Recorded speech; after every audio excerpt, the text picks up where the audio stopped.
Guys, তো তোমাদেরকে আজকে দেখাবো কুয়েতের মানে সকালের একদম আবহাওয়াটা কীরকম। দেখতেই পাচ্ছ সকালের আবহাওয়াটা খুবই সুন্দর মিষ্টি, মানে দুপুরের মতো না, কি বলবো, এত মানে এ, গরম থাকে।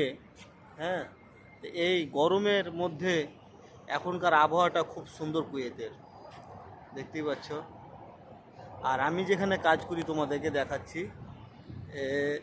এই যে আমি এই রেস্টুরেন্টে কাজ করি এখানে। এই যে এই গাছটা আছে, এই গাছের এখানে কাজ করি। হ্যাঁ, মানে ভিতরটায়, মানে ওইটাই আমাদের মাতাম। হ্যাঁ, এটা ফ্রাইডে মাতাম। হ্যাঁ, দেখতেই পাচ্ছ। এই যে আর ওখানে যে বসে আছে কাদের বাদশা। হ্যাঁ, আর আমাদের কিছুক্ষণের মধ্যে গাড়ি আসবে, এই যে এই রোডটার কাছ থেকে চলে এখানটাই আসবে অবশ্যই। হ্যাঁ, কিন্তু এটা মেন রোড, ওই দিক দিয়েই আসবে। হ্যাঁ, তো সুস্থ থাকো, ভালো থাকো, আর আমার ভিডিও দেখতে থাকো গাইস। হ্যাঁ।